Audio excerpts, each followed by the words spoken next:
आगीमुळे माणसं मरत नाही, फक्त 20%च मरतात ते स्मोक इनिलेशनमुळे. महाराष्ट्रामध्ये दिवसाला 60 लोकांचा मृत्यू होतो बिकॉज ऑफ द फायर. आग लागण्याची मुख्य कारणं कोणती? की घराचे इंटिरियर आहे, that is a petrol bomb. म्हणजे आपण आपल्या घराला सजवताना एक पेट्रोल बॉम्ब करून टाकतो. आग लागलेली मला जर दिसली तर पहिल्या 60 सेकंदात मी काय केलं पाहिजे? तुम्ही जर फायर आयडेंटिफाय केली इग्निशन क्रिटिकलला, तरच ती आग तुमच्या आटोक्यात येऊ शकते with the help of extinguisher. CO2 extinguisher तुम्ही जर लाकूड जळतंय आणि चुकून वापरायला गेलात तर ती आग विझणार नाही. पण मग घरामध्ये काय पाहिजे ठेवणं कंपल्सरी, म्हणजे मिनिमम हे ठेवलंच पाहिजे. पुल, एम, स्क्वीज अँड स्वीप. तर हा काटा सेंटरला असायला हवा. सगळ्यात महत्त्वाचं तुम्हाला सील ब्रेक करायचं आणि इझिली हे ब्रेक होतं. सील ब्रेक झाल्यानंतर तुम्हाला ही पिन काढायची. ही पिन काढल्यानंतर स्वतःला आग लागली तर काय करणार? मला आग विझवायची, मला आग लागल्यानंतर मी सगळ्यात पहिले काय करणार? टॉप थांबायचं एका ठिकाणी, ड्रॉप खाली झोपायचं आणि रोल व्हायचं. सिंपल भाषेत आपण याला काय म्हणतो? Fire triangle. आग म्हणजे नेमकं काय असतं? ऑक्सिजन, ज्वलनशील पदार्थ आणि हीट. ट्रायंगलमधली एकही गोष्ट काढण्यात तुम्ही यशस्वी झाला, you will be a fire marshal. 80% incident भारतामध्ये जे घडलेले आहे ते because of the electrical shorts. त्या दिवाळीमध्ये फटाके फोडताना त्यांच्या मुलीने फायर क्रॅकर जाळायला गेली आणि दुर्दैवाने तिच्या ड्रेसला आग पकडली. तर ते एवढे पॅनिक झाले की आपल्या मुलीच्या ड्रेसला फायर कॅच झाली आणि ती कशी विझवायची. आई वडील वरती गेले, 4th फ्लोअरला गेले, बकेटमध्ये पाणी आणेपर्यंत 45 ते 50 सेकंदात तिचा मृत्यू झाला. बापरे. तुझी गाडी किंवा बसला आग लागली तर काय करायचं? तुमची सेंटर लॉकिंग फेल होते. अरे बाप. तर तुम्हाला ऑप्शन काय आहे? सेफ्टी काय बोलते की तुम्ही सगळं ओपन ठेवा आणि सिक्युरिटी काय सांगते की तुम्ही सर्व क्लोज करा की तुमच्या घरात चोर येऊ नये. म्हणून ते सिक्युरिटीमुळे तुम्ही पूर्ण ग्रिल्स लावून पॅक करता. पण तो तुमचा डेथ ट्रॅप सेट होऊ शकतो. तर हा डेथ ट्रॅप होऊ शकतो म्हणून कोणी ग्रिल पॅक करू नये.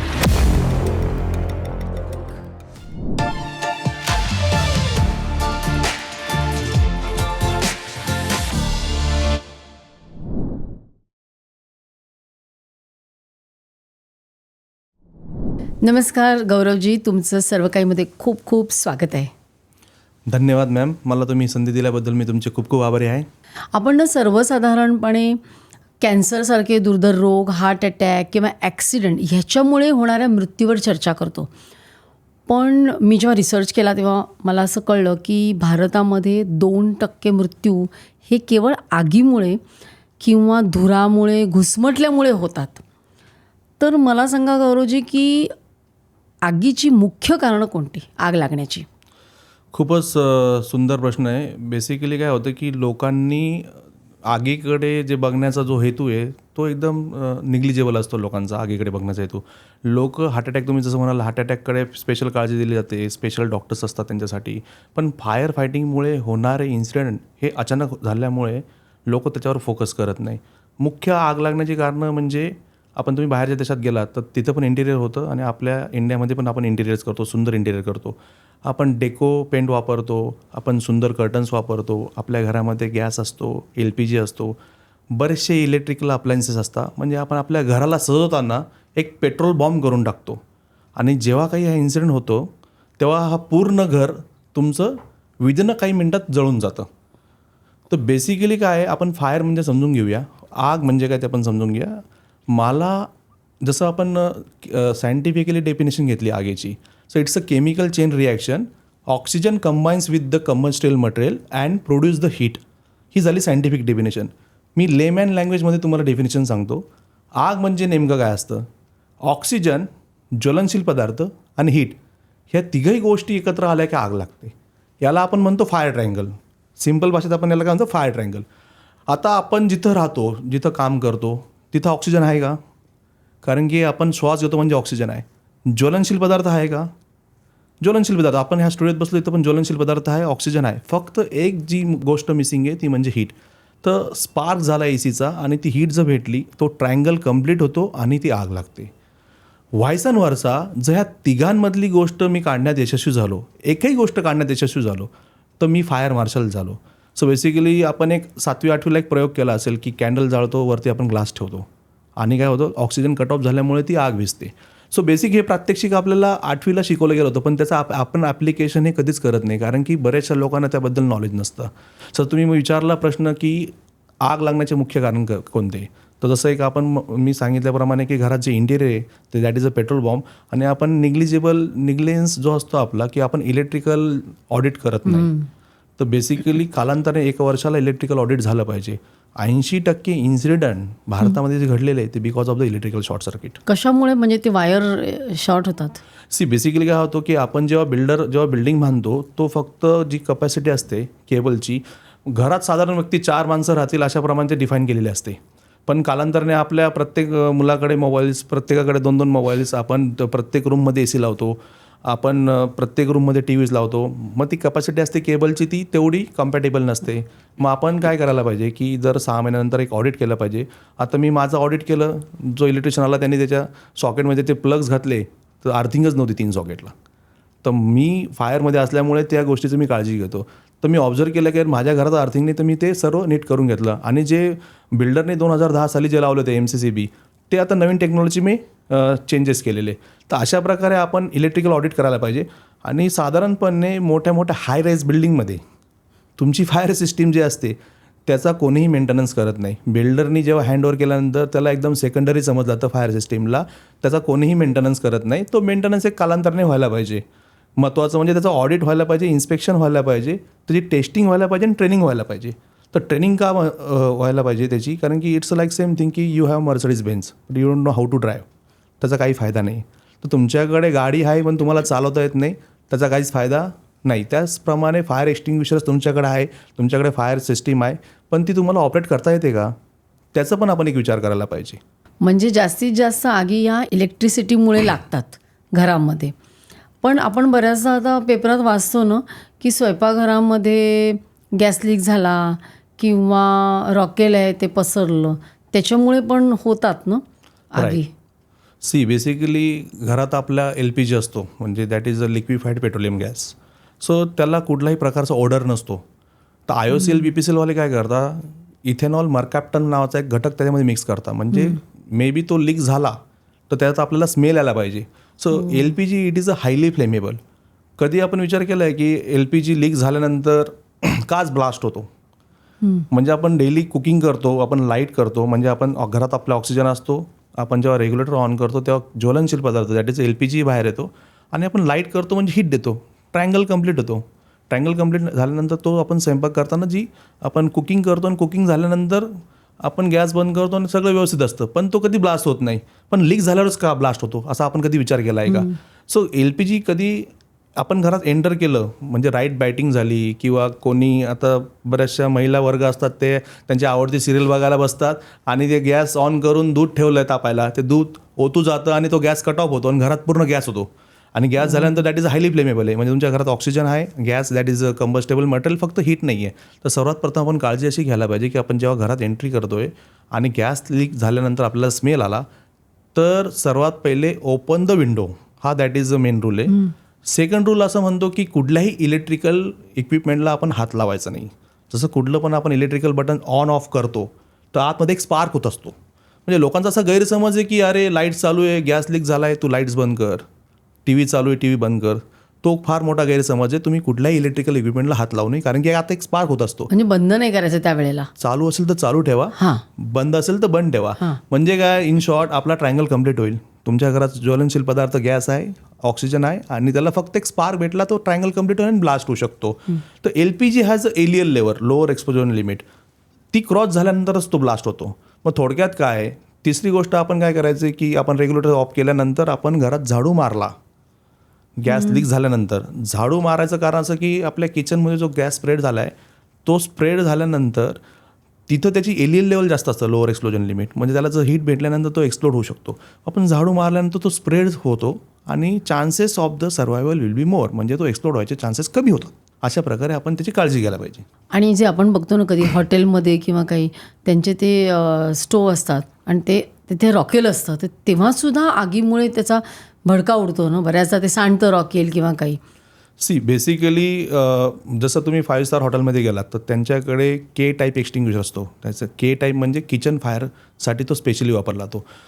आग लागण्याचं मुख्य कारण जसं आपण तुम्ही कुकिंग करताना तेल गरम झालं, तुम्ही त्याच्यावर पाणी वापरू नाही शकत. म्हणजे आपण लहानपणापासून शिकत आलेलो की आगीचा शत्रू हा पाणी आहे.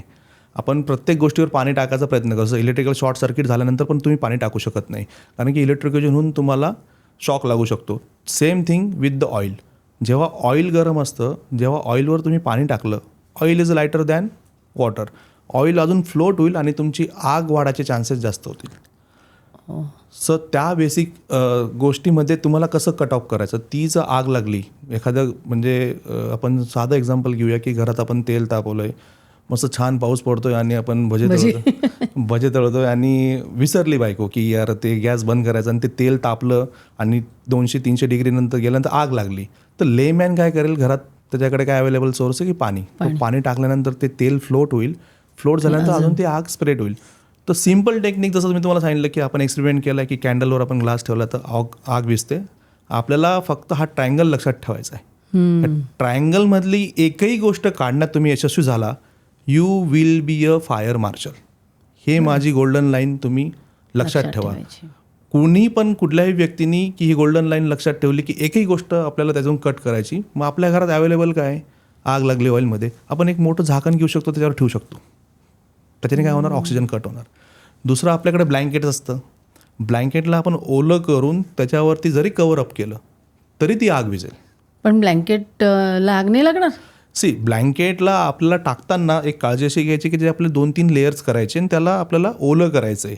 मग त्या आगेचे चान्सेस त्याला लागायचे कमी होऊन जातात पाणी लावल्यामुळे. आणि लेअर जेव्हा तुम्ही मल्टिपल लेयर्स त्याच्यात वापरतात त्यामुळे ती कट ऑफ आग व्हायचे चान्सेस जास्त असतात.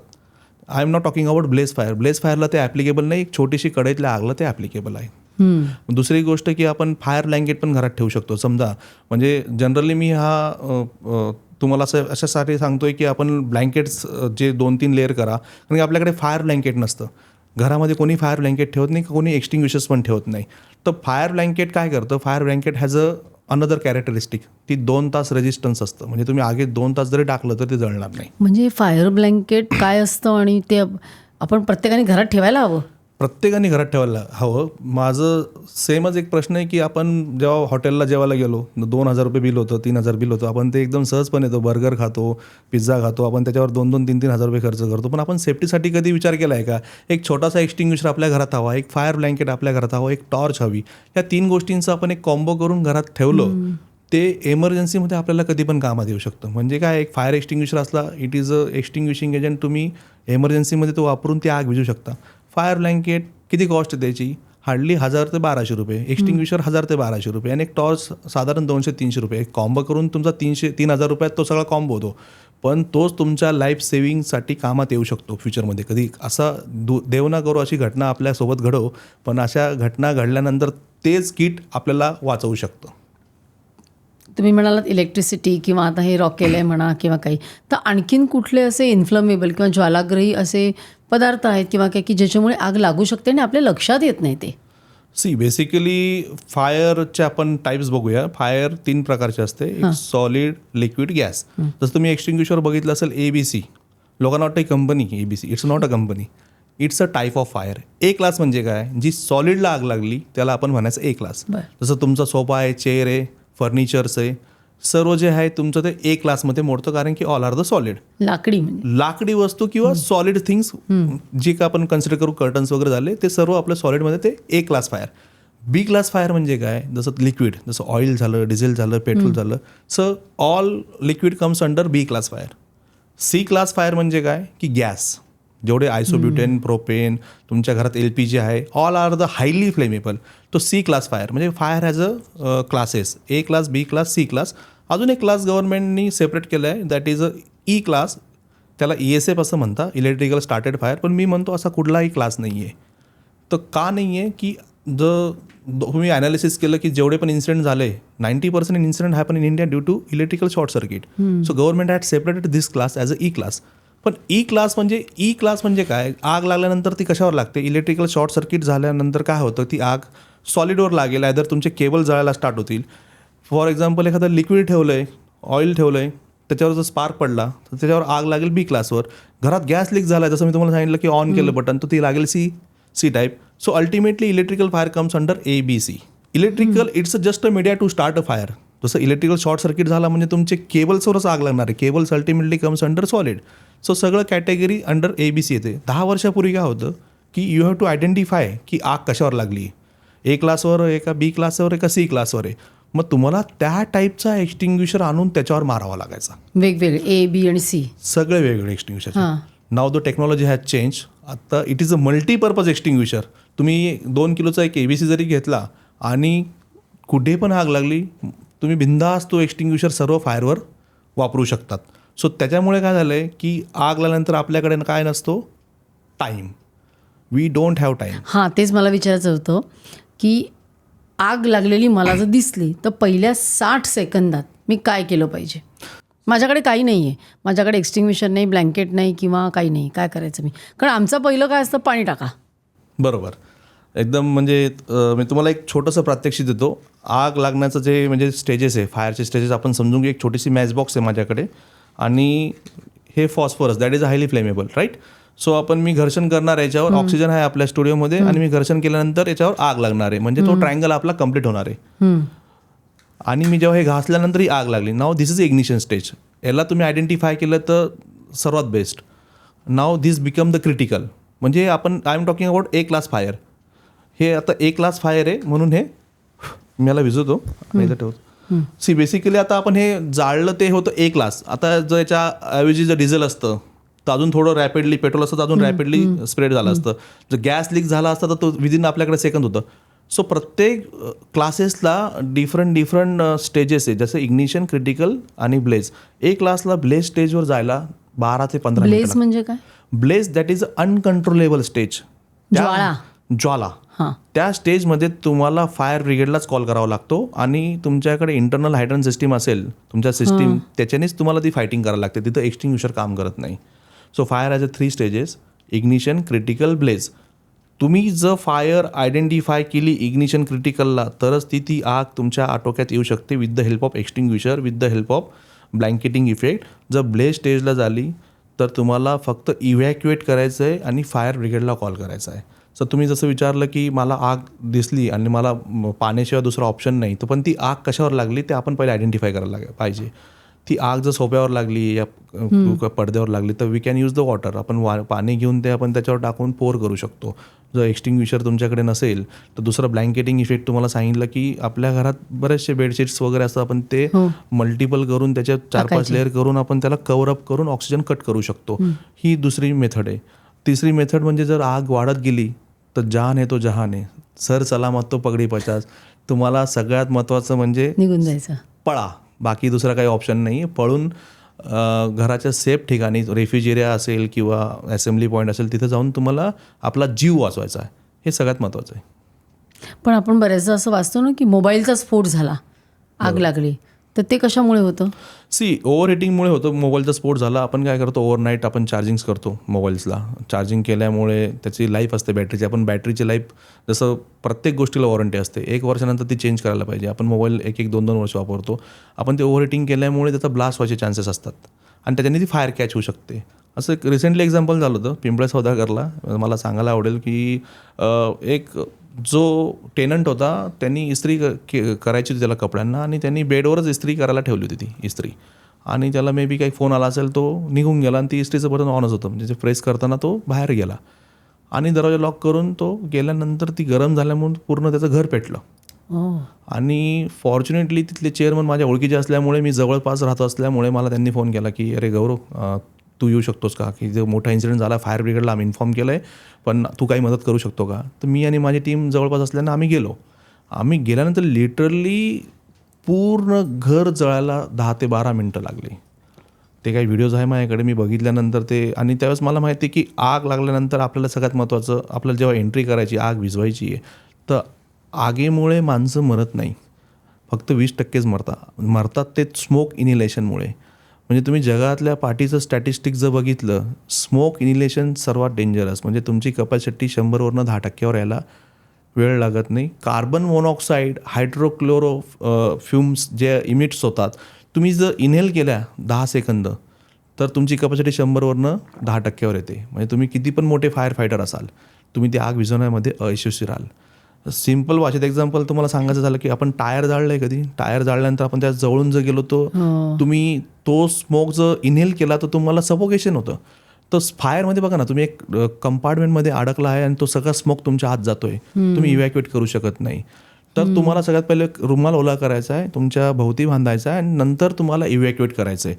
2 प्रकारे तुम्हाला एक तर इव्हॅक्युएट करणारे लोक असतात आणि एंट्री करणारे लोक असतात. तर फायर ब्रिगेडवाल्यांकडे स्पेशल मास्कच असतात, त्यामुळे ते प्रश्नच नाही. जर तो लेमॅनला जर एंट्री करून ती आग विझवायची तर तुम्हाला सगळ्यात पहिले एक कापड ओला करून तुमच्या नाकाभोवती बांधायचं आहे आणि नंतरच एंट्री करायचं आहे. काय होतं त्याच्यामुळे you will get the filter oxygen. Carbon particle will remain on your clothes. ओलं केल्यामुळे काय होतं, आपण इनहेलेशन होत नाही. मग तुमचं कार्बन मोनॉक्साईड गॅस जो असतो, कार्बन पार्टिकल तुमच्या ओल्याच्या रुमालावर अटकतात. You will get the filter oxygen. तो ऑक्सिजन गेल्यामुळे तुमची कपॅसिटी ॲज इट इज राहते आणि तुम्ही ती फायर करू शकतात. सो बेसिकली मी एंट्री केली आणि मी ती आग विझायचा प्रयत्न केला. तो सर्व संपलं होतं आणि बॅड एक्सपिरियन्स असा होता माझ्या लाईफमध्ये तो. ती आग तर विझवली, आटोक्यात आली, पण जसं आम्ही टाकीतलं पाणी संपल्यानंतर बाजूच्या बिल्डिंगला गेलो, तिथून कनेक्शन्स घ्यायला गेलो, तर तिथल्या बाजूचा एक व्यक्ती होता. तर तो म्हणाला की यार पाणी नाही आ रहा है 3 महीने से. उन्हाळा चालू होता आणि ती आग उन्हाळ्यात लागली होती. तर पाण्याची तुटवडा असतो पुण्यामध्ये, पाण्याचा तुटवडा असतो, टँकरनी पाणी भरत असतात. तो मला नाही यार, वो बिल्डिंग में आग लगी, तू हमारे बिल्डिंग का पाणी की यूज़ कर रहे हो, तुम उधर का ही पाणी यूज़ करो. आणि दुसरं एक आजी आजोबा होते 5व्या फ्लोअरला. त्यांना आम्ही वरती जाऊन म्हटलं की 4th फ्लोअरला आग लागली, आपल्याला इव्हॅक्युएट व्हायचं आहे. त्याने खाली आग लागली, आम्हाला काय करायचं आहे. सो असं पण एक्सपिरियन्स मी अनुभवला. म्हटलं आग खूप मोठी. जेव्हा त्यांच्या मुलींनी ती बघितले की खूप मोठे धूरचे लोड्स झाले, मग तेव्हा त्यांना ते सिरियसनेस कळाला आणि तेव्हा ते इव्हॅक्युएट केले. तर अशा प्रकारचा मी तेव्हा इन्सिडेंट अनुभवलेला आहे फायर फायटिंगमध्ये. पण पाणी नसेल तर काय करायचं? पाणी नसेल तर तुमच्याकडे दुसरा ऑप्शन आहे की फायर ब्रिगेडला कॉल करून तुम्ही फायर ब्रिगेड बोलवू शकतात. एक्सटिंग्विशर्स पण असू शकतात तुमच्याकडे. ऑक्सिजन कट कसं करू शकतो आपण त्याच्यावर भर दिला पाहिजे. आणि सगळ्यात महत्त्वाचं, ह्या काहीच गोष्टी तुमच्याकडे नसतील तर तुम्हाला सगळ्यात बेस्ट ऑप्शन सांगितला की सगळ्यात महत्त्वाचा आपला जीव वाचवायचा आहे आणि बाहेर पडायचं आहे. तसंच जीव वाचून तुम्ही एका सेफ जागेला आल्यानंतर ती आग सगळं जळून गेल्यानंतर आपण सगळं पुण्याने प्रस्थापित करू शकतो. जीव आपला वाचल्यानंतर आपण पूर्ण कंपनी प्रस्थापित करू शकतो, पूर्ण आपलं घर प्रस्थापित करू शकतो. पण आपण तिथं अडकून आपल्या त्यात जीव अडकवला. मी बरेचसे लोक बघितले, मी मॉकड्रिल करतो, आम्ही जे मॉकड्रिल करताना सिरियसनेस पण नसतो बऱ्याचशा लोकांमध्ये. त्यांच्यासाठी एक एंटरटेनमेंट शो असतो 30 मिनिटाचा की अरे चला ट्रेनर आला आहे कोणीतरी. आणि मग ते जेव्हा इव्हॅक्युएशन आम्ही प्रोसेस चालू करतो तर त्यावेळेस ते मोबाईल्स बघत असतात, आरामशीर इव्हॅक्युएट करतात. तो सिरियसनेस आपल्या इंडियामध्ये आला नाही आहे. तुम्ही जपानमध्ये गेलात तर तिथं 3rd स्टँडर्ड to 4th स्टँडर्डपासूनच त्यांना भूकंप आल्यानंतर काय करायला पाहिजे, फायर इन्सिडेंट झाल्यानंतर काय करायला पाहिजे, ह्या सगळ्या प्रॅक्टिकल गोष्टी तिथं शिकवल्या जातात. आपल्या इंडियामध्ये ते कल्चर नाही आहे, आपल्या इंडियामध्ये ते अजून शिकवलं जात नाही. आणि दुसरी गोष्ट म्हणजे तुम्ही जेव्हा हे प्रॅक्टिकल शिकवतात ना, हे ॲप्लिकेशन कधी कामात येतं किंवा असं इमर्जन्सीमध्ये तुम्ही अडकला तेव्हा तुम्हाला ॲप्लिकेशन कामात येतं. तसं एक साधारण एक्झाम्पल झाल्याचं म्हणजे की झेन सदावर्ते नावाची एक मुलगी होती. जसं मुंबईला एक आग लागली क्रिस्टल टावरमध्ये, तर तिने शाळेमध्ये एक तिचा प्रयोग होता. त्या प्रयोगासाठी तिने फायर ब्रिगेडला अप्रोच केला आणि तिच्या स्कूलमध्ये तिने ट्रेनिंग घेतली होती की फायर झाल्यानंतर नेमकं काय करायला पाहिजे. तर जेव्हा तिच्या बिल्डिंगला आग लागली तेव्हा ती इव्हॅक्युएट करताना तिला आवाज आला की लोक ओरडत आहे का, ती समथिंग हॅज हॅपन. ती उठली आणि गेली तर तिच्या फ्लोअरला आग लागली होती, खालच्या फ्लोअरला, आणि ती आग वर वाढत होती. तिने सर्वांना सांगितलं की पॅनिक होऊ नका. ते महत्वाचं नाही का? हां, एकदम घाबरून जातात. हे का होतं, जेव्हा तुम्ही ट्रेनिंग घेता वारंवार तुम्ही घाबरून नाही जात.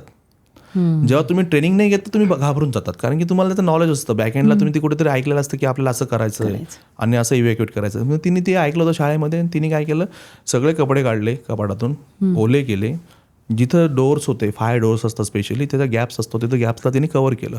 आणि जे काही 8 ते 10 लोक होते त्यांना रेफ्युज एरिया वरच्या फ्लोअरला तिने घेऊन गेले. तिने सर्वांना समजून सांगितलं की पॅनिक होऊ नका, आपल्याला काही होणार नाही. त्यांनी सर्वांना ओला मास्क करून जे अवेलेबल असेल तुमच्या हातात, खिशामध्ये रुमाल असतो, कोणाची ओढणी असते, स्कार्फ असतो, तो ओला करा, तुमच्या नाकाभोवती बांधा आणि तुम्ही नियरेस्ट प्लेसला ओपन टू द एअर, म्हणजे तो टेरेस असो या रेफ्युज एरिया असो, तिथं जाऊन तुम्ही बसा.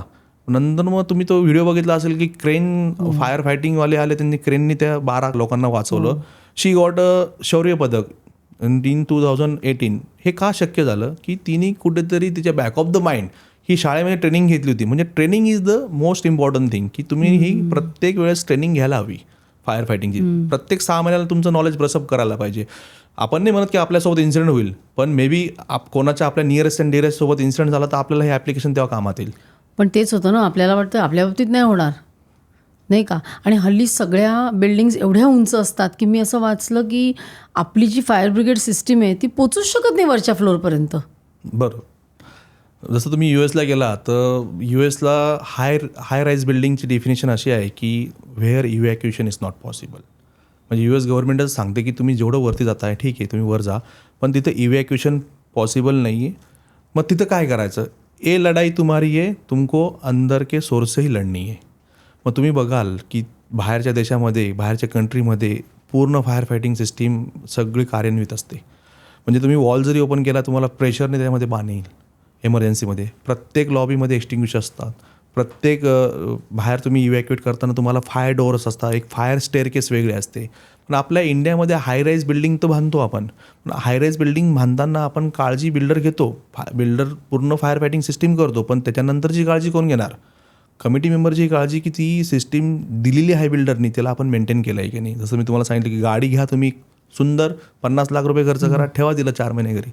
4 महिन्यानंतर तुम्ही तिला चालवलीच नाही, ती टेस्टच नाही केली, ती मोठं काम काढणार. Same happen with the fire system. सिस्टीमला हे फार सेकंडरी महत्त्व दिलं जातं, फर्स्ट प्रायमरी महत्त्व फायर सिस्टीमला दिलंच जात नाही. ते फायर सिस्टीमला तुम्ही मेंटेनन्सच करत नाही. सो ह्या हाय राईज बिल्डिंगमध्ये तुमची सिस्टीम जर छान असेल तरच तुम्ही ती फाईट करू शकता फायरसोबत. अदरवाईज तुम्हाला रिफ्यूज एरियामध्ये जाऊन फक्त फायर ब्रिगेडला कॉल करून थांबणं आहे. मग त्या प्रकारची ट्रेनिंग आपण आपल्या लोकांना दिली पाहिजे. आपल्या म्हणजे शाळेमध्ये पण आता आम्ही ॲज अ फायर फायटर, म्हणजे माझा जो बिझनेस आहे फायर फायटिंग, तर आम्ही स्कूलमध्ये हे ट्रेनिंग्स फ्री ऑफ कॉस्ट करतो. म्हणजे काय होतं की 7वी 8वीच्या मुलांना हे नॉलेज, ते खूप हुशार असतात मुलं, हे लवकर ग्रास्प करतात. तर मग आम्ही इथे एक सेशन चालू केलं की पूर्ण भारतामध्ये FSI जे आहे, fire safety association of India, तर एक आम्ही मोहीम चालू केली की प्रत्येक शाळेत जाऊन आम्ही ही ट्रेनिंग फ्री ऑफ कॉस्ट करतो आहे. म्हणजे फ्युचरमध्ये कोणाला जाऊन त्याची गरज पडली तर बॅक ऑफ द माइंड त्याचं नॉलेज असेल आणि तो इव्हॅक्युएट करू शकेल. मग तुम्ही सांगा ना आपल्या प्रेक्षकांसाठी की काय ट्रेनिंग देता, म्हणजे त्यांनी काय केलं पाहिजे? बेसिकली आग लागल्यानंतर काय केलं पाहिजे? आग म्हणजे काय ते सगळ्यात प्रामुख्याने समजून घ्यायला पाहिजे की आग म्हणजे तुमचा एक ट्रायंगल आहे, त्याच्यानं आपल्याला घाबरायची काहीच गरज नाही आहे. आणि आपले पेशन्स तिथं लॉस होतात, पॅनिकनेस वाढतो, तो नको व्हायला. कारण की आग तुम्हाला येऊन लगेच खाणार नाही आहे. तुम्ही पॅनिक झाल्यानंतर तुम्ही स्मोक इन्हेलेशन केल्यामुळे तुम्ही तिथे बेशुद्ध पडाल आणि आग तुम्हाला आरामात खाईल. म्हणजे तुम्ही जर रेकॉर्ड काढला तर 10 ते 12% बर्न इंजुरी अशा प्रकारे त्यांची डेथ होते आणि जास्त स्मोक इन्हेलेशनमुळेच होतं. तर सर्वात महत्त्वाचं जेव्हा आग लागली तर आपण ट्रेनिंगमध्ये तेच कव्हर करतो टॉपिक की फायर एक्स्टिंग्विशर कसा ऑपरेट करायचा आहे. जसं फायर एक्स्टिंग्विशरला सिम्पल मेथड असते की लोक फायर एक्स्टिंग्विशर घेतात पण त्यांना माहीत नाही तो कसा ऑपरेट करायचा आहे. तर सील ब्रेक करायचं आहे, पुल द पिन करायची, पास मेथड म्हणतो त्याला. P for pull, A for aim, S for squeeze आणि S फॉर स्वीप, PASS. मग आपण तो एक्स्टिंग्विशर त्या पद्धतीने त्या आगीवर वापरायला पाहिजे. सेकंड, दुसरी महत्त्वाची गोष्ट की आपली फॅमिली सुरक्षित आहे का नाही त्यांचा आपण सगळ्यांना विचार करून त्यांना इव्हॅक्युएट करायला पाहिजे. ओला रुमाल करून बांधूनच इव्हॅक्युएट करायला पाहिजे. थर्ड मॅटर, इव्हॅक्युएट करताना कुठल्याही प्रकारची आपण लिफ्ट वापरायला नको. हां, ते महत्त्वाचं. लिफ्ट, कारण लिफ्ट वापरली, असे बरेचसे इन्सिडेंट झाले की यार 7व्या फ्लोअरला आग लागली, त्यातले 2 लोक म्हणाले की नाही मी लिफ्टने जातो आणि 5 लोक स्टेअरकेसने गेली, ते 5 लोक वाचली आणि ते 2 लोक अडकली लिफ्टमध्ये. लिफ्टने का नाही जायचं?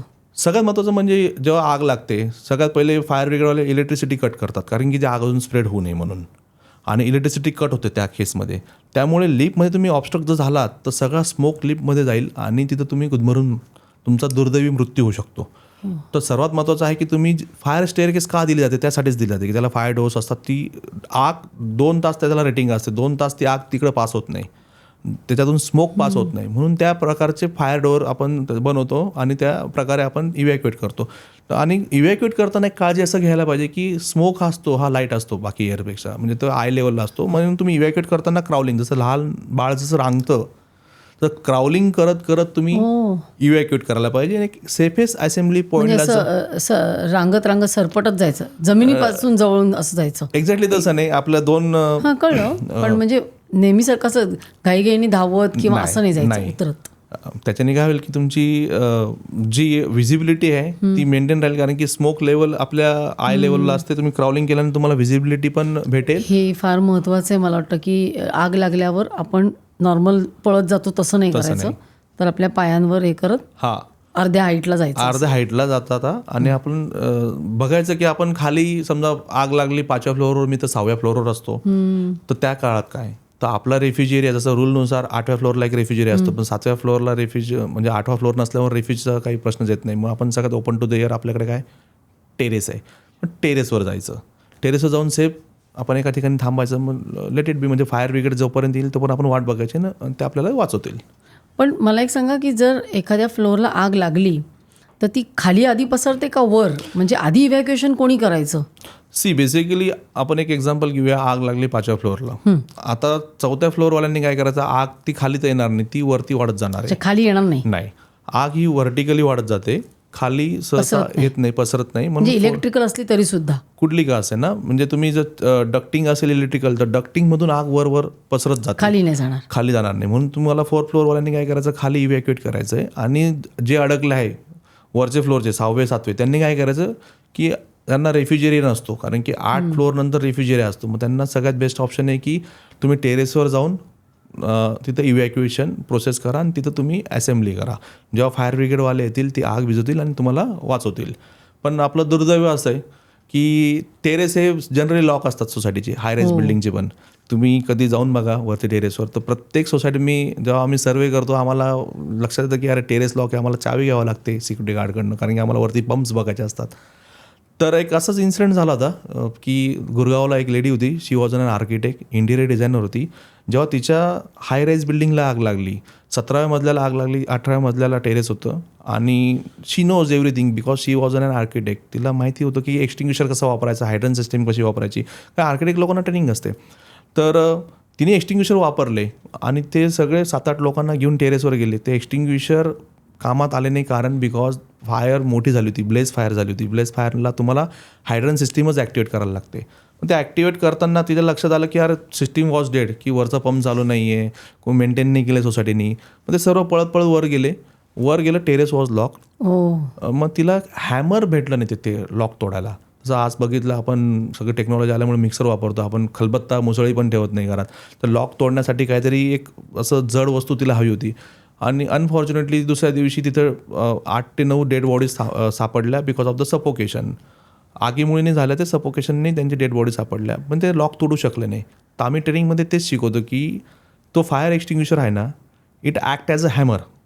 तो जड असतो. तुम्ही उचलून बघाल जर कधी 4 kg एक्सटिंग्विशर, तो आरामात तो लॉक तोडू शकला असता. मग त्यावेळेस ते लक्षात नाही आलं त्यांना. म्हणून आम्ही वारंवार सांगत असतो की तुम्ही जेवढे मॅक्झिमम ट्रेनिंग कराल तेवढे तुमचं नॉलेज वाढेल. म्हणजे त्या लेडीने जे एक्सटिंग्विशर न वापरता तिने ते लॉकला जर आपटलं असतं किंवा त्याच्यावर तिने ब्रेक करायसाठी जर वापर केला असता तर ते लॉक तुटलं असतं आणि त्यांचा जीव वाचू शकला असता. तर असं मला वाटतं. काय असतं त्या फायर एक्सटिंग्विशरमध्ये, म्हणजे आपण सगळीकडे बघतो ठेवलेला असतो तो, त्याच्या आतमध्ये काय असतं? डिफरंट टाईपचे फायर एक्सटिंग्विशर असतात की ABC जसं तुम्हाला सांगितलं, ड्राय केमिकल पावडर असते, मोनो अमोनियम फॉस्फेट, मॅप नावाची पावडर असते, आणि बाकीचे एक्सटिंग्विशर CO2 जसं ते कार्बन डायऑक्साईड एक्सटिंग्विशर, त्यात कार्बन डायऑक्साईड भरतात. म्हणजे प्रत्येक वेगवेगळ्या कॅटेगरीचे एक्सटिंग्विशर येतात. काही फोम टाईप्स एक्सटिंग्विशर येतात, काही K टाईप एक्सटिंग्विशर येतात. तर प्रत्येक वेगवेगळ्या टाईपचे असतात. पण जनरली हाऊसिंग सोसायटीमध्ये मी ऑब्झर्व केलं आहे की CO2 एक्सटिंग्विशर बऱ्याचशा ठिकाणी फ्लोअरला ठेवलेले असतात. ते चुकीचं आहे मेथड. ॲक्च्युली असं सांगायचं की CO2 हा इलेक्ट्रिसिटीसाठी चालतो. CO2 एक्सटिंग्विशर लिहिलेलं असतं की B and C ओनली. तो A क्लासवर चालत नाही. तो लाल रंगाचा असतो. तो लाल रंगाचे सर्वच असतात. फक्त ABC जो आहे तो मल्टीपर्पज आहे. A class, B class, C class. CO2 extinguisher generally इलेक्ट्रिसिटीवर वापरतात. जसं मीटर रूम झाले तुमच्या किंवा DG सेट झाले, त्यासाठी हा एक्सटिंग्विशर वापरला तो CO2 टाईप. आणि CO2 एक्सटिंग्विशर तुम्ही जर लाकूड जळतंय आणि चुकून वापरायला गेलात तर ती आग विझणार नाही, कारण त्या स्पष्ट लिहिलं असतं B आणि C. म्हणजे आपण एक्सटिंग्विशर वापरताना सगळ्यात पहिले बघायला पाहिजे की एक्सटिंग्विशर हा मल्टीपर्पज आहे का, तो सर्व क्लासेसवर चालतो का. म्हणून आम्ही जनरली रेकमेंड करतो हाय राईज सोसायटींना की तुम्ही ABC एक्सटिंग्विशरच प्रत्येक फ्लोअरला ठेवा. आणि जिथं तुमचं एखादं डेटा सेंटर आहे, तिथं समजा तुम्ही पावडर गेल्यामुळे तुमचा डेटा लॉस होऊ शकतो, अशा ठिकाणी तुम्ही CO2 एक्सटिंग्विशर ठेवा. जनरली CO2चा पर्पज काय की तुम्ही एक्सटिंग्विशर मारल्यानंतर त्यात पावडर नसते, गॅस असतो. तुमची आग पण विझते, आग विझल्यानंतर तुमचा data as it is safe राहतो. तो पर्पज असतो CO2चा. पण सिक्युरिटी गार्डला काय माहीत, सिक्युरिटी गार्ड काय करणार, लेमॅन असतो, त्यांना लाल डब्बा मतलब आग बुझानेवाला ये बॉटल आहे. तो कुठला पण एक्सटिंग्विशर घेणार आणि मारणार, म्हणजे वर येणार आणि तो मारणार आणि आग भिजणार नाही. It will take your time consume होणार आणि ती आग स्प्रेड होणार आणि वाढणार आणि ती ब्लेजवर पोचणार. म्हणून ते ट्रेनिंग पण महत्त्वाचं आहे की कुठला एक्सटिंग्विशर कुठल्या फायरवर चालतो हे आपण जाणून घ्यायला पाहिजे आपल्या ट्रेनिंगमध्ये. आता आपलं जर घर आहे, ऑफिस आहे, एखादा बिझनेससाठी घेतलेली जागा आहे किंवा फॅक्टरी आहे, तर अशी कुठली चेकलिस्ट आपण ठेवली पाहिजे की हे हे हे मला पाहिजे, म्हणजे कुठल्याही प्रकारची आग लागली, मग ABC, तर मी प्रिपेअर्ड आहे, तर असं कुठली चेकलिस्ट आहे? जसं आम्ही ऑडिट करतो ना, आम्ही चेकलिस्ट बनवतो. म्हणजे प्रत्येक एक्सटिंग्विशर कुठल्या टाईपचा आहे आणि किती कॅपॅसिटीचा आहे, तो एक्सटिंग्विशर कुठे कुठे पहिली गोष्ट म्हणजे एक्सटिंग्विशर पाहिजे हे चेकलिस्टमध्ये तो पाहिजे. एक्सटिंग्विशर हा म्हणजे ते काय पाहिजे पहिले. तसं ते आपण ऑडिट करतो प्रायमरी. फॉर एक्झाम्पल एखादी नवीन बिल्डिंग्स आहे किंवा नवीन फॅक्टरीचं बनते, तर आम्हाला बऱ्याचशा वेळेस बोलवलं जातं की ऑडिटसाठी. मग त्याचं क्लासिफिकेशन आहे की तुमचं जर मॉल असेल किंवा शाळा असेल, स्कूल असेल, कॉलेज असेल, त्यानुसार आम्ही ते रेकमेंड करतो कुठल्या कॅटेगरीचे एक्सटिंग्विशर ते ठेवले पाहिजे. काही हाय फ्लेमेबल पदार्थ असतात तिथं आम्ही मोठे एक्सटिंग्विशर्स ठेवतो, जसं 50 किलो, 75 किलो, 75 kg फॅक्टरी असेल एखादी मोठी. आणि जसं त्याच्या गव्हर्नमेंटची एक प्रोसिजर आहे की तुम्ही एखादी फॅक्टरी डेव्हलप करत असाल तर तुम्हाला प्रोव्हिजनल NOC घ्यावं लागते फायर ब्रिगेडकडनं.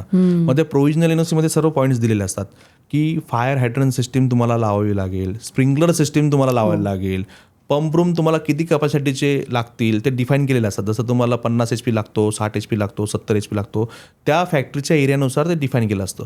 मग ते आम्ही NOC घेतो, NOCनुसार आम्ही त्यांचे लेआउट्स घेऊन ते स्टडी करतो, ते डिफाईन करतो आणि त्यानंतर आम्ही त्यांना रेकमेंड करतो की तुमच्याकडे फायर एक्सटिंग्विशर्स पण हवे, तुमच्याकडे हायड्रन सिस्टीम पण हवी, स्प्रिंकलर सिस्टीम पण हवी, आणि एक्स्ट्रा असेल तर तुम्हाला एस्केप गिअर म्हणून एक प्रकार असतो की त्यात तुमचं फायर ब्लँकेट आणि मास्क असतं, इमर्जन्सीत तुम्हाला इव्हॅक्युएट करता येईल.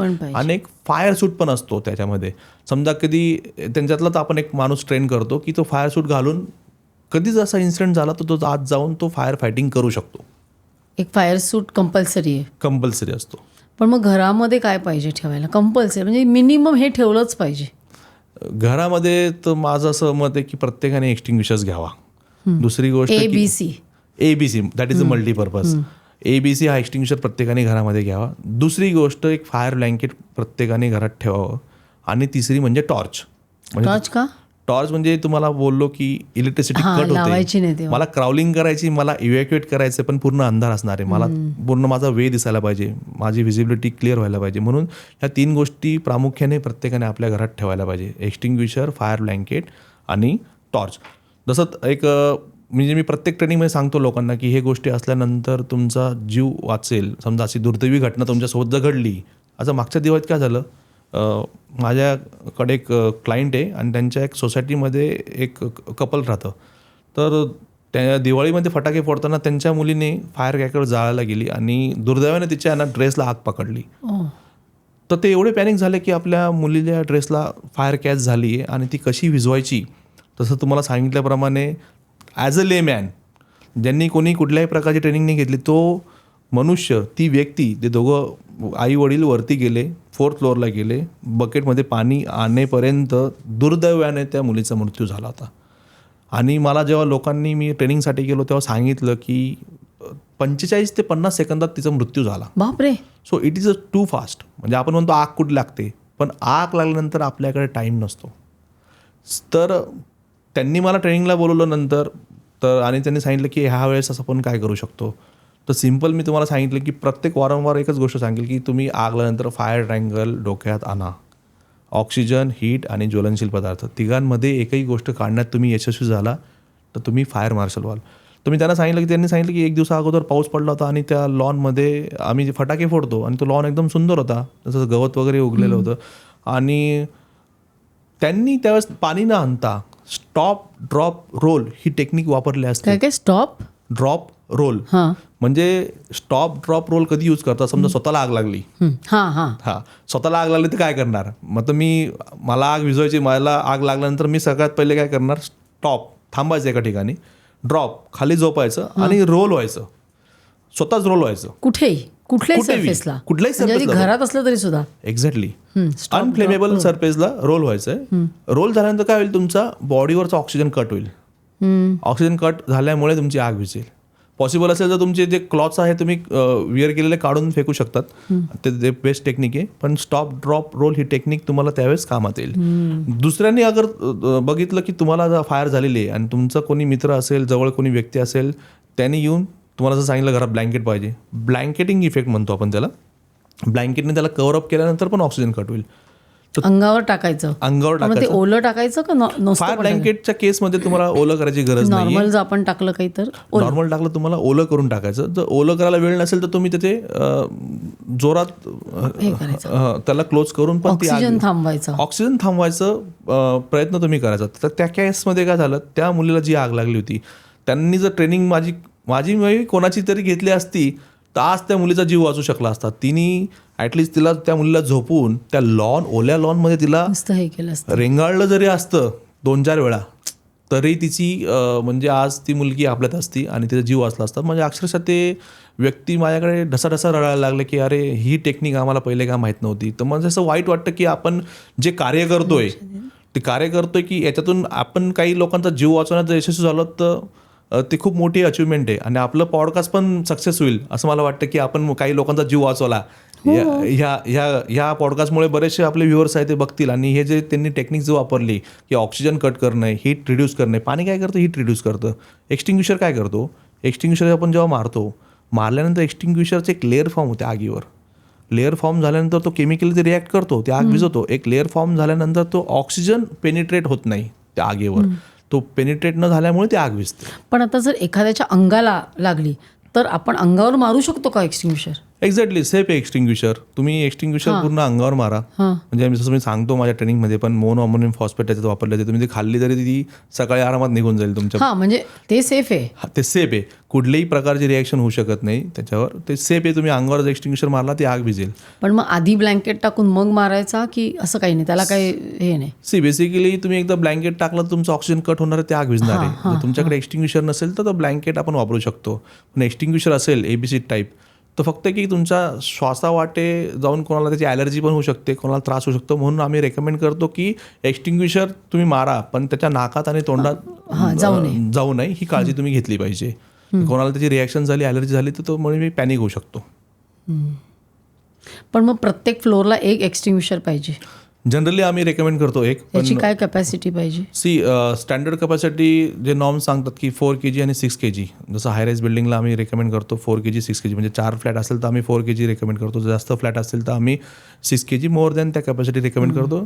काही वेळा आम्ही 2 एक्सटिंग्विशर्स लावायला लागतो. समजा एक संपला तर एक बॅकअप लावा. तर बजेट कन्सेंटमुळे बऱ्याचशा सोसायटीचे बजेट कन्सेंट असतात की नाही आमचं बजेट नाही आहे, तर आम्ही त्याच्यावर काय कशाला खर्च करायचे पैसे, आग कुठे लागते, हा बरेच प्रश्न असे आपल्याला वाटतंच ना माझ्यापर्यंत येणार नाही असं असतं.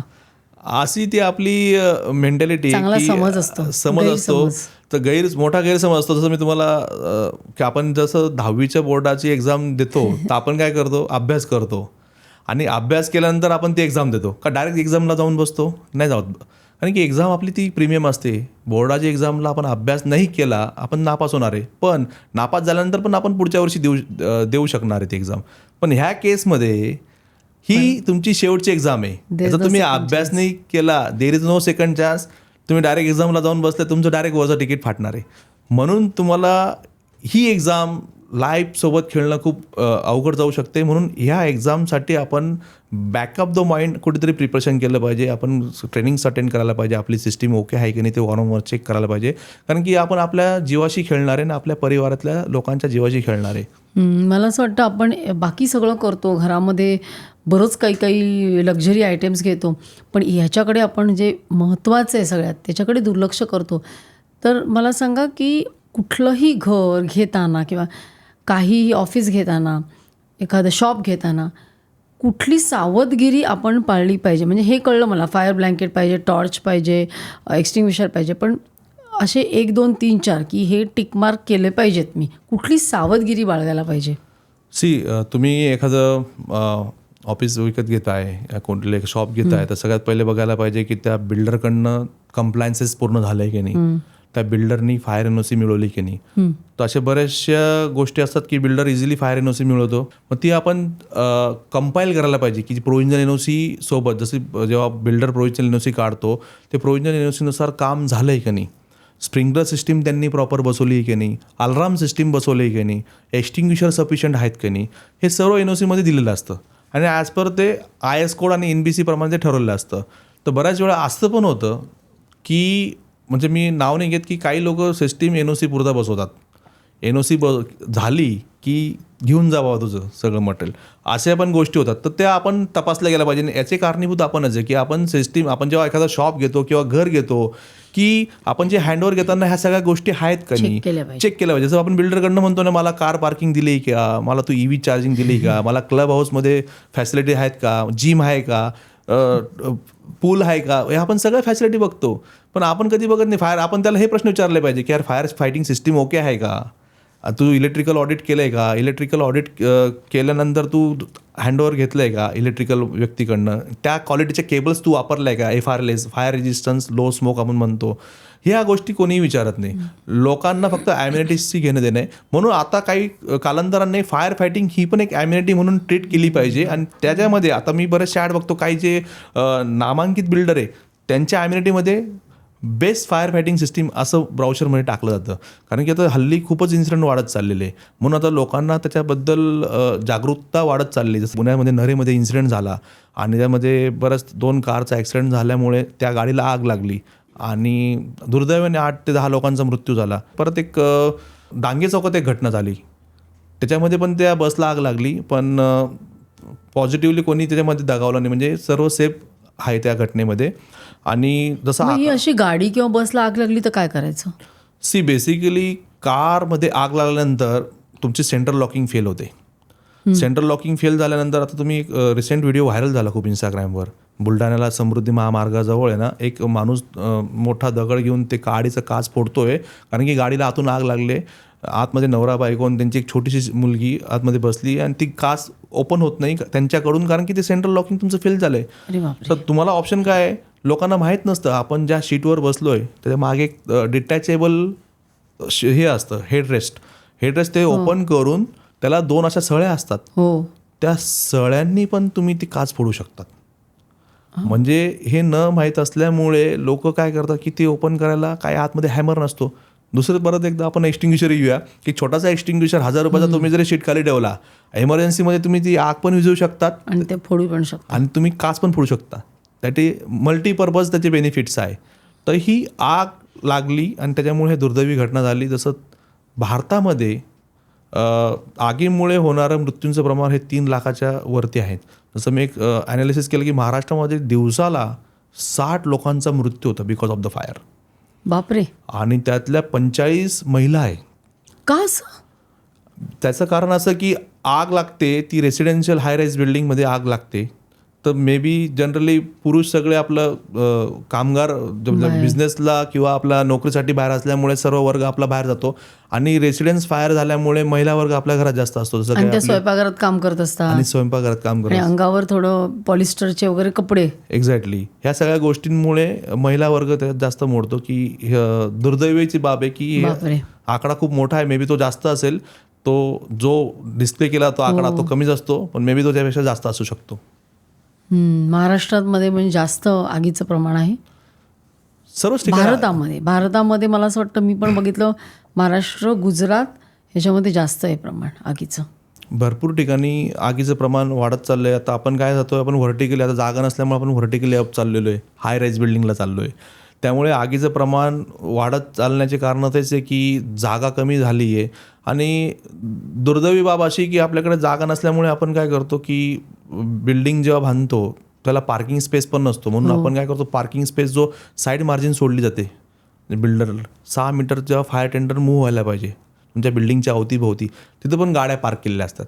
तर तुम्हाला मी सांगितलं सौदागरमधली घटना, तर तिथं फायर टेंडर एंट्रीच करता येत नव्हतं कारण की तिथं गाड्या पार्क केल्या त्या लोकांनी. आणि एका व्यक्तीने अशी गाडी पार्क केली तर ते ऑब्स्ट्रक्शन एवढं मोठं झालं की तुम्हाला लिटरली त्या माणसाला शोधायला 10 मिनटं गेली.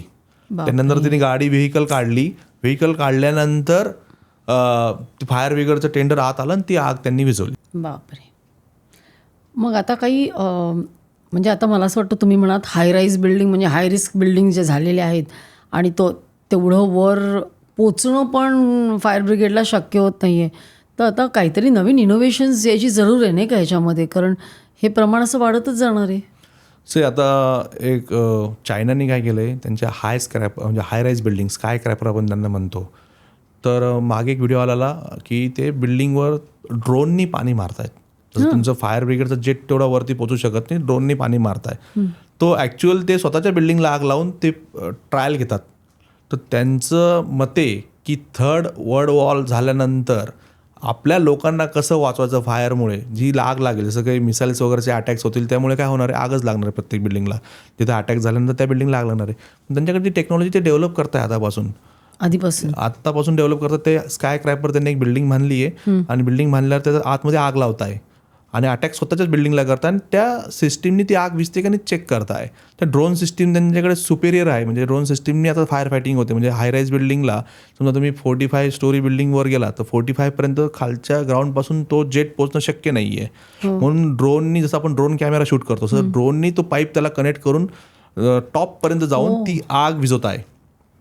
आणि त्यांच्याकडे इव्हॅक्युएशन टेक्निक पण खूप सुपर आहे. म्हणजे तुम्ही 45 फ्लोअरपासून खाली यायचं असेल तर त्यांना एस्केप शूट असतात. म्हणजे त्यांनी फक्त एक जस्ट ओपन केलं, खाली टाकलं, त्यातून तुम्ही स्लायडिंग जसं आपण करतो त्यातून तुम्ही ट्रॅव्हल करून खाली येऊ शकतात.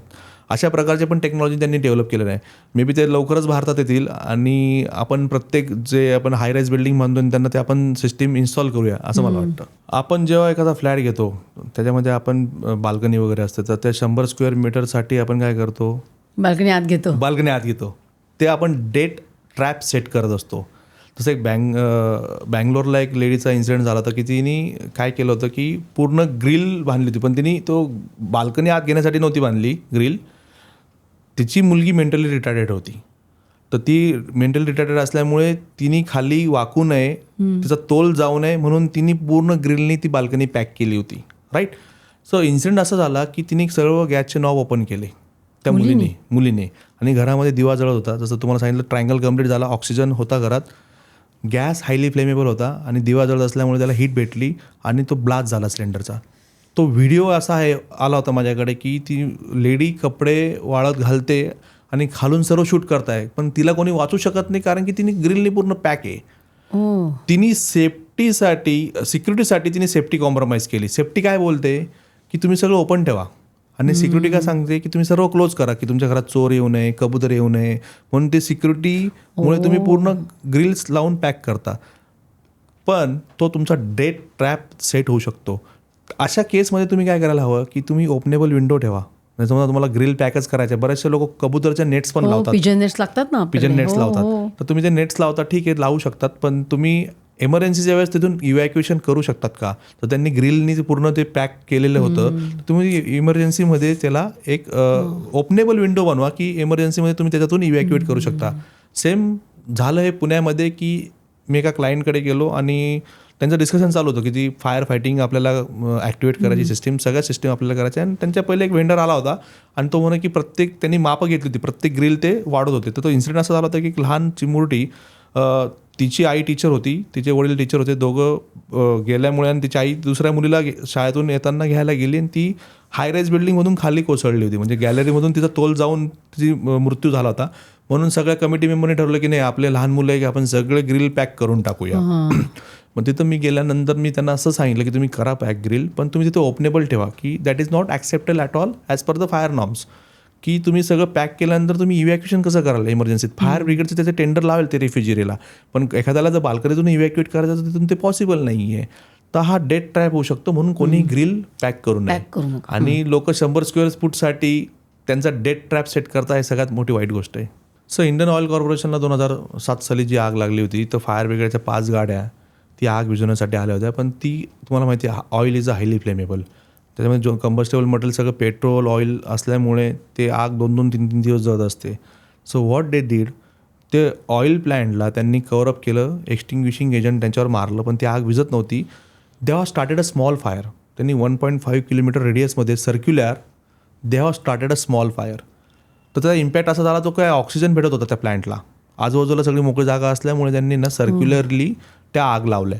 आणि ते कन्सन्ट्रेशन ऑफ दॅट फायर कमी झाल्यामुळे त्यांच्याकडे जे एक्सटिंग्विशिंग एजंट होतं त्याच्यामुळे ती आग आटोक्यात आली. So that is called oxygen displacement theory. जसं मी तुम्हाला आधी बोललो की हा ट्रायंगलमधले त्यांनी काय केलं, ऑक्सिजनची जी इंटेन्सिटी कमी केली आणि कमी केल्यामुळे ऑक्सिजन तर झिरो करू शकत नाही आपण एखाद्या एन्व्हायरमेंटमधला, तर त्यांनी ती इंटेन्सिटी कमी केल्यामुळे ज्यांच्याकडे जे एक्सटिंग्विशिंग एजंट होतं त्यामुळे ती आग विझवण्यात त्यांना यश आलं. दुसरीकडे लावली त्यांनी मुद्दाम आग. त्यांनी जसं तो ऑइल आयोसिलचा जो प्लांट होता त्यांनी त्याच्या अवतीभोवती 1.5 किलोमीटर रेडियसमध्ये they have started a small fire. Control केली. They have control oxygen. जो ऑक्सिजन भेटत होता प्लांटला तो बाहेर काय होता की जी आग लावल्यामुळे तो कन्झ्युम व्हायचा. स्मार्ट. कन्झ्युम झाल्यामुळे त्या ऑयोसिलची तिथं ॲक्च्युअल फायर झाली होती, तिथं ऑक्सिजनचं प्रमाण कमी झाल्यामुळे तिथं त्यांच्याकडे जे एक्सटिंग्विशिंग एजंट त्यांना जे म्हणजे फॉर एक्झाम्पल की 100 किलो लागणार होते 10 किलोमध्ये त्यांचं काम झालं असं म्हणायला हरकत नाही. ग्रीनफील्ड टॉवरला एका रेफ्रिजरेटरमुळे आग लागली होती आणि अख्खं ते टॉवर बाहेरून पण जळत होतं ना आतून पण जळत होतं. लंडनची गोष्ट. तर ती इतकी भयंकर आग होती एका रेफ्रिजरेटरमुळे. अख्खं त्यांनी बघितलं असेल तुम्ही व्हिडिओ, तो पूर्ण टॉवर जळत आहे. तर एक हायराईज बिल्डिंग असल्यामुळे एक फॅमिलीमध्ये त्या लेडीला वाटलं की यार मी माझ्या मुलीला सेव्ह करू शकत नाही, म्हणून तिने त्या मुलीला असं हातामध्ये धरलं आणि खाली अक्षरशः सोडून दिलं. तिला माहिती आहे आतमध्ये पण जीव जाणार आहे आणि खाली पण जीव जाणार आहे. तर तिने असं धरल्यानंतर सोडलं आणि तो कोइन्सिडेंट असा झाला की एक बाहेर कपडे विकणारा व्यक्ती होता, त्यांनी बघितलं अरे कोणीतरी लेडी असा हात बाहेर करते ना आपल्या मुलाला फेकते. ती मुलगी पडण्याचा कोइन्सिडेंट धावत जाऊन त्यांनी झेलाचा कोइन्सिडेंट एकदम मॅच झाला आणि त्या मुलीचा जीव वाचला. सो एक रेफ्रिजरेटर पण तुमचं बॉम्ब असू शकतं, म्हणून आपण जे करताना प्रत्येक गोष्टीचा मेंटेनन्स हा केला पाहिजे. सो मी वारंवार ट्रेनिंग करत असल्यामुळे फायदा असा असतो की काही लोकांना त्याचं महत्त्व कळतं. तर बरेचसे लोक फायर एक्सटिंग्विशर ट्रेनिंग झाल्यानंतर त्यांना की वाटतं की नाही आपल्या घरात एक्सटिंग्विशर हवा. मी जसं मी ट्रेनिंगमध्ये सांगत असतो की तुम्ही 2,000 रुपये हॉटेलला घालवतात, सेफ्टीसाठी तुम्ही 2,000 रुपये का घालवत नाही. तर असंच एका व्यक्तीने माझ्याकडे फायर एक्सटिंग्विशर ट्रेनिंग झाल्यानंतर सर आम्हाला फायर एक्सटिंग्विशर द्या, आम्ही आमच्या घरात ठेवतो, आणि ठेवला.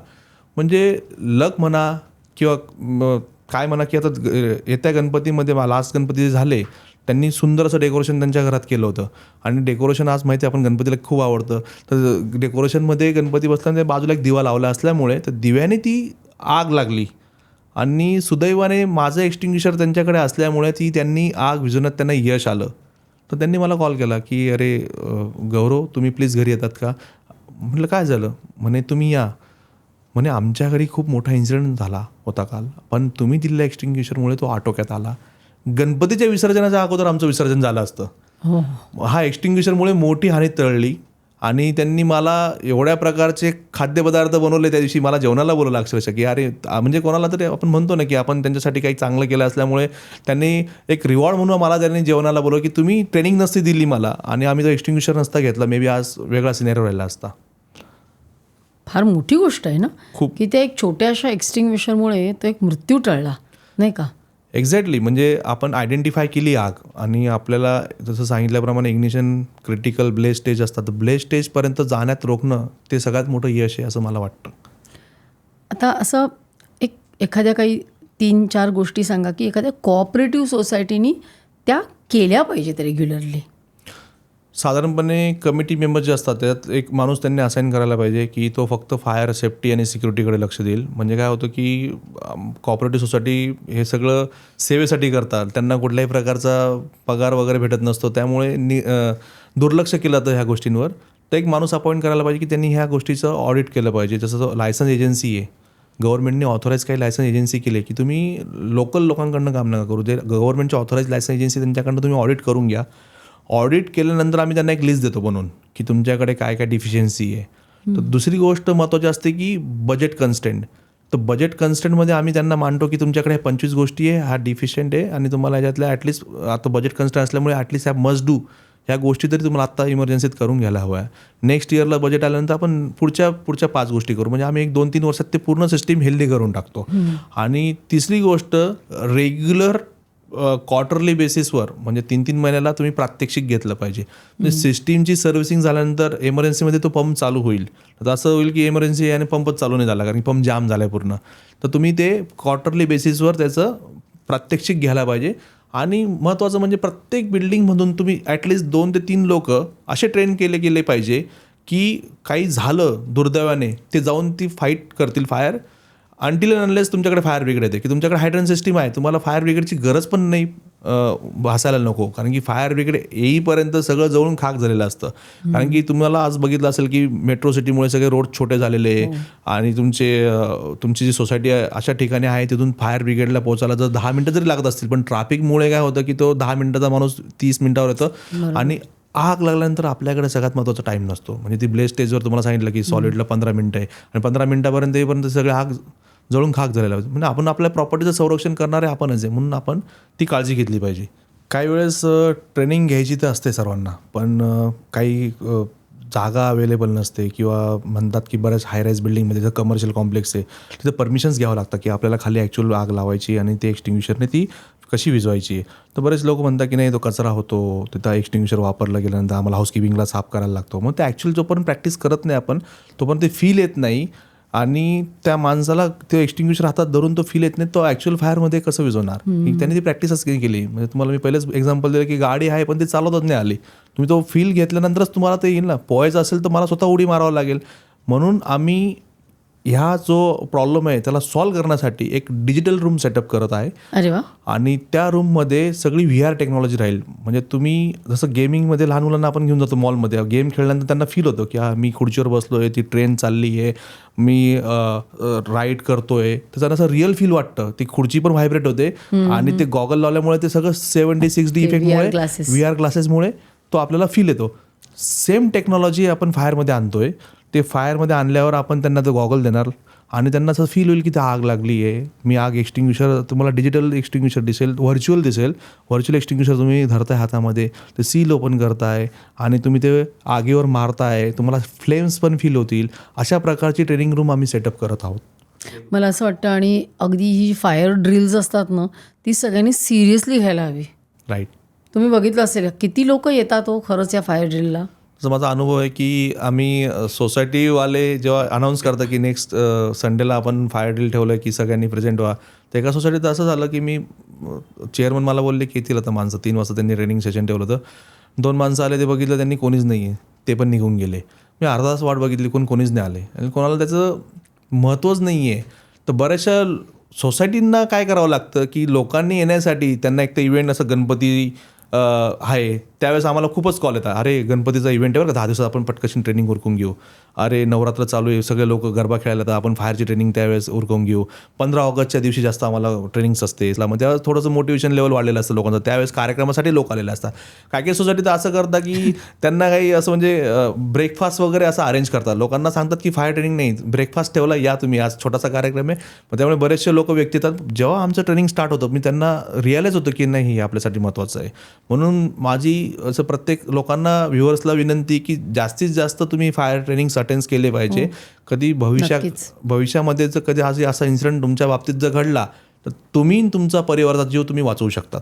खरं खूप महत्त्वाचं आहे. मला असं वाटतं ह्या एका अतिशय महत्त्वाच्या गोष्टीकडे आपण खूप दुर्लक्ष करतो. खूप छान तुम्ही सांगितलं की प्रत्येक किती मोठी जागा असू दे, छोटी जागा असू दे, काही गोष्टी मस्ट आहेत आणि त्या आपण केल्याच पाहिजेत, कारण शेवटी आपला जीव महत्त्वाचा आहे. 4 पैसे वाचवायला आपण ही एक रिस्क नाही घेऊ शकत. आता तुम्ही म्हणालात त्याप्रमाणे अगदी प्रत्येकाने फायर एक्सटिंग्विशर घेतला तरी तो कसा ऑपरेट करायचा हे सुद्धा माहीत नसतं आम्हाला.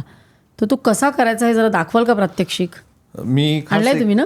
हो, मी एक एक्सटिंग्विशर आणला आहे. बेसिकली एक्सटिंग्विशर वापरायची सिम्पल मेथड आहे. जसं एक एक्सटिंग्विशर मी आणला आहे, याच्यामध्ये PASS असं सांगितलं तुम्हाला, pull, aim, squeeze and sweep. Okay. Pull म्हणजे काय, सगळ्यात महत्त्वाचं तुमच्याकडे एक्सटिंग्विशर आहे ना त्याचं प्रेशर गेज सगळ्यात पहिले चेक करायचं की ते ओके आहे की नाही. तर हा काटा सेंटरला असायला हवा. हां, म्हणजे त्यात प्रेशर आहे. म्हणजे काही वेळेस काय होतं की फायर झाली आणि आपण एक्सटिंग्विशर घेऊन गेलो, समजा ग्राउंड फ्लोअरवरून आपण सेकंड फ्लोअरला गेलो आणि आपण नंतर बघितलं त्याचं प्रेशरच नाही, कोणी त्याला टॅम्पर्ड केलं होतं, पहिलेच प्रेशर तो वापरला होता. म्हणून सर्वात महत्त्वाचं त्याचं प्रेशर आहे की नाही हे चेक करायचं आहे. सेकंड मेथड आहे, जिथं आग लागली तिथून तुम्ही 5 ते 10 फुटाच्या अंतरावर हा एक्सटिंग्विशर घेऊन जायचा आहे. आणि याला एक पूल मेथड जी म्हणालो, PASS, पूल म्हणजे सगळ्यात महत्त्वाचं तुम्हाला सील ब्रेक करायचं आणि इझिली हे ब्रेक होतं. तुम्ही थोडीशी ताकद लावल्यानंतर हे सील ब्रेक होतं. अच्छा. हां, सील ब्रेक झाल्यानंतर तुम्हाला ही पिन काढायची. बरं. ही पिन काढल्यानंतर ती पिन कुठे अडकवलेली असते? ही पिन या सीलला लॉक असते, इंटरकनेक्ट ओके, असते. ओके, ही पिन इझिली निघते. पिन इझिली निघाल्यानंतर हा इझी टू ऑपरेट होतो. आणि नंतर जिथं फायर आहे ते तुम्हाला फक्त प्रेस करायचं आहे. जसं आपण सांगितलं पुल देन एम करायचं आहे, देन स्क्वीज म्हणजे याला दाबायचं. जसं आपण घरात डिओ स्प्रे वापरतो, it's the same thing. Squeeze करायचं आहे आणि स्वीप म्हणजे आपण जसं झाडू मारतो एका लेवल पासून जिथून आग लागली आहे तिथून आपण तो हा एक्सटिंग्विशर स्वीप करत करत करत करत करत इकडे यायचं आहे. सिम्पल याच्यात मेथोडॉलॉजी. पण साधारण म्हणजे हा किती मोठ्या आगीला पुरतो? बेसिकली याच्यात सांगायला मला सांगावं लागेल की याच्यात पावडर नाही आहे. आता तुम्ही म्हणाल की हा एक्सटिंग्विशर डेमोसाठी आणलेला आहे मी. याच्यात फक्त आपण गॅस भरलेला आहे. याच्यात पावडर असते, मोनो अमोनियम फॉस्फेट, आणि याच्यावर लिहिलेलं आहे ABC. ती पावडर सगळी स्प्रेड होते आगीवर आणि 2 प्रकारे तो इफेक्ट देते. जसं तुम्हाला सांगितलं केमिकली रिॲक्ट होते आणि ती आग विझते.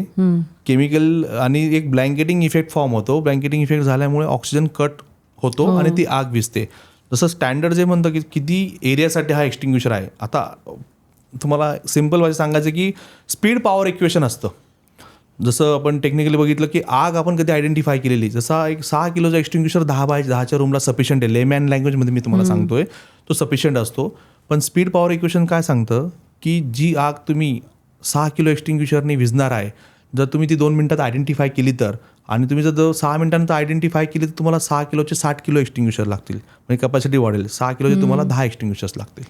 Okay. That is called speed power आणि इक्वेशन. किती दुरून मारायची? हे तुम्हाला 3 ते 4 फीटावरनं तुम्ही वापरू शकता. चालेल. हां, तेवढं त्याच्यात ते जेट पोचतं. थोडं पोचतं. त्याच्यात तेवढं प्रेशर असतं की तो जेट एकदम जवळ जाऊन मारायचा, अँगलने त्याला आपण हे करायचं आहे. आणि सगळ्यात मोठी चूक काय करतात लोक, फ्लेम्सवर मारतात. जसं आपण आता फॉर एक्झाम्पल कर्टनला आग लागली तर आपण काय करतो वरती त्याच्या बेसवर मारायचं आहे. जिथून आग लागली ते लवकर इफेक्ट होईल. हा एक इंटरेस्टिंग पॉईंट आहे की त्या फ्लेम्सवर नाही मारायचं, तर जिथून लागली तिथे त्याच्या बेसला मारायचं. जसं होळी आपण करतो पेटवतो, कसे फ्लेम्स असे हवेत असतात. जसं आग लागल्यानंतर लोक काय करतात ते फ्लेम्सवर मारत बसता. तुम्ही जेव्हा बेसवर माराल त्या बेसला जेव्हा तुम्ही ऑक्सिजन कट ऑफचा इफेक्ट द्याल तेव्हा ती आग विझेल. खूप छान तुम्ही माहिती दिली, अतिशय महत्त्वाची आहे. मला असं वाटतं सेफ्टी ही आपल्या आयुष्यात आपण थोडीशी दुर्लक्षिलेली असते, त्याच्यावर पैसा खर्च करत नाही. आणि फार सुंदर तुम्ही माहिती सांगितली आणि महत्त्वाची माहिती आहे. तुम्ही आज इकडे आलात सर्व काहीमध्ये, खूप छान सांगितलं आणि प्रेक्षकांना याचं आज महत्त्व कळेल. कारण हे साधारण कोणी सांगत नाही की हे सगळं कसं सावधगिरी सांगणं महत्त्वाचं आहे. एकदा आग लागल्यानंतर मग आपण काही करू शकत नाही ना. तुम्ही इकडे आलात सर्व काहीमध्ये, आपल्या प्रेक्षकांना एवढं सगळं सांगितलं त्याबद्दल खूप खूप धन्यवाद. धन्यवाद मॅम. तर प्रेक्षको, आज आपल्याला गौरवजींनी इतकी महत्त्वाची माहिती दिलेली आहे आणि ही आपल्या सगळ्यांना उपयुक्त तर आहेच, पण मला असं वाटतं की हे प्रत्येकाने आपल्या घरामध्ये, आपल्या सोसायटीमध्ये, आपल्या ऑफिसमध्ये, जिथे कुठे आपण आहोत तिकडे याचा अवलंब केलाच पाहिजे. कारण आपल्याला वाचवणं ही आपली जबाबदारी आहे. तुम्हाला एपिसोड आवडला असेल आणि जर वाटत असेल की हा अतिशय महत्त्वाचा आहे, माहितीपूर्ण आहे, तर जास्तीत जास्त आपल्या मित्रमंडळींना, आपल्या फॅमिलीजना शेअर करा, लाईक करा आणि सर्व काहीला सबस्क्राईब करायला विसरू नका. तर मग पुन्हा भेटूया पुढच्या वेळी असाच एखादा महत्त्वाचा विषय घेऊन, अशाच एखाद्या एक्सपर्ट पाहुण्यांबरोबर सर्व काहीमध्ये.